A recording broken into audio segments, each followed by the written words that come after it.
Next, we're going to go through the HVAC section. So once we've opened our report at residential report, now we're in sections, go down to HVAC. So as we're walking around the home, you should run into a condenser. Whenever you get to that point, we're going to go back to sections, hit HVAC, go to unit 1.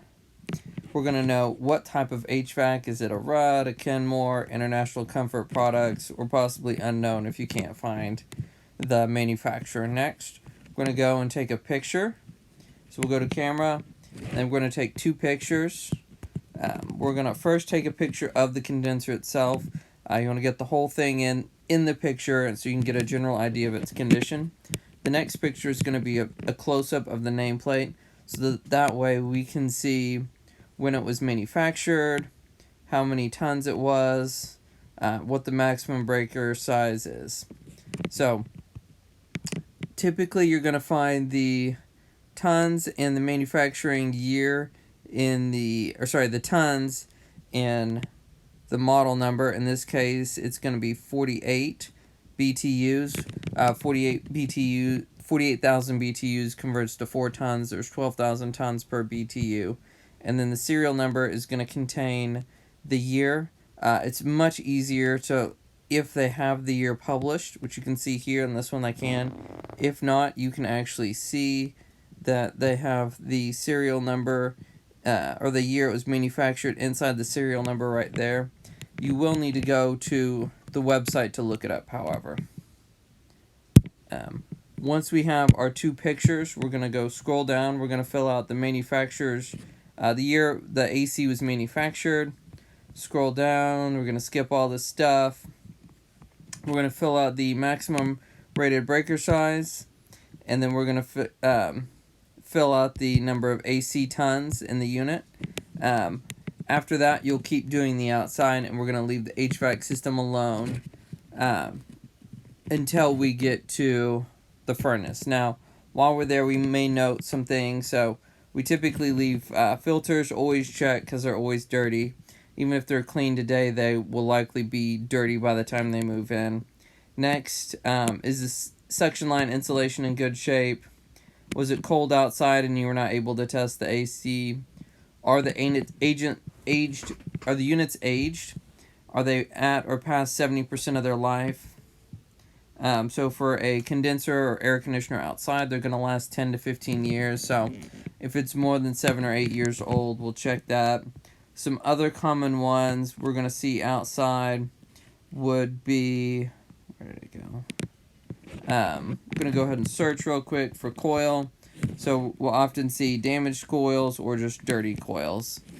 Be familiar with all these, and then that way you can go ahead and know what to check. Also, on this particular one, we noted that the window units were unstable.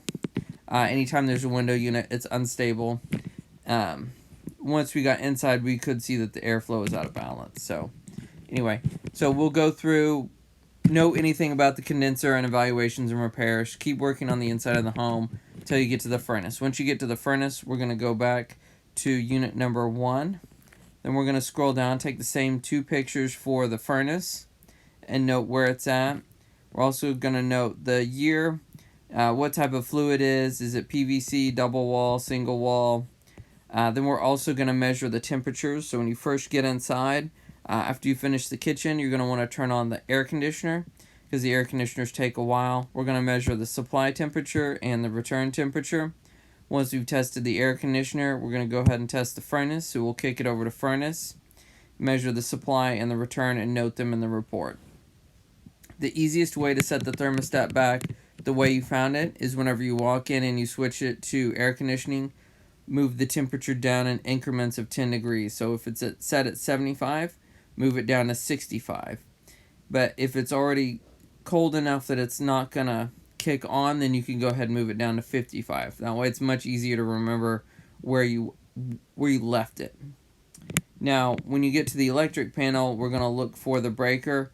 On this inspection, the electric panel was not labeled, so we weren't able to determine the breaker size, but we'll also want to note how many amps the breaker is, and that way we can note whether or not the breaker or the fuse in the panel is the correct size. If, as in this place, this home, the furnace was inaccessible, we weren't able to view it. A lot of times, especially the electric furnaces, will be sealed and we can't get inside them. So we'll want to note those limitations. And that takes care of unit 1. If there's multiple units, we can hit this plus item and go ahead and add a unit 2. As we're walking around the home, we're going to note the locations of the supply and the return air registers. So at top, usually the supply air registers are on the ceiling. If not the ceiling, the floor. Occasionally they are on the walls. If they're on the walls, we like to note whether up high or down low. And the same thing for the air return registers. Typically they're on the ceiling, but occasionally they are on the walls. The air filtration location is almost always going to be at the unit. And then on the supply return ductwork for modern houses, it's going to typically be flex ducts, but for some of the older ones, we may have slab ducts or insulated material. The last section is going to be the general section, so we're going to note what type of energy source the furnace was, typically electric or gas. Occasionally it's going to be geothermal. Were there any auxiliary heat sources not tested? Maybe an electric fireplace, a mini split, space heaters. Actually, we do go ahead and test mini splits.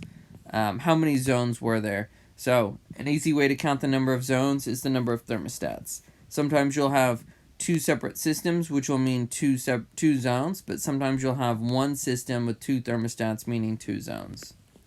Next, under HVAC type, it's almost always going to be split. That's where you have separate condenser and furnace. However, we do see some package units that are outside. We'll find heat pumps, mini splits, occasionally geothermal. Occasionally they've got the board heaters, the small heaters along the baseboards. And we have found places where HVAC system is missing. Next, where's the location of the thermostat? Usually in a hall or living room, and is it programmable or manual?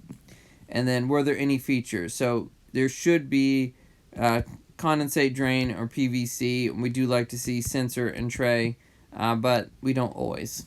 Next, which direction is it oriented? Typically upflow or downflow. Occasionally they're sideways for horizontal. Your motor is going to be a direct drive most likely. And then, is there any other equipment not tested?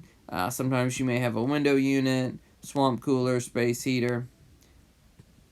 And then some of the more common deficiencies we're going to see, like we mentioned, filters, suction line insulation. We also have AC not tested in the winter, furnace flue clearance, AC breaker is the incorrect size, either it's too big or too small.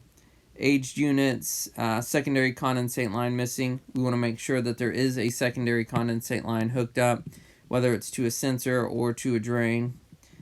Is the insulation deteriorating? Do we have enough of an AC temperature differential? Anyway, you guys can read through here and find out.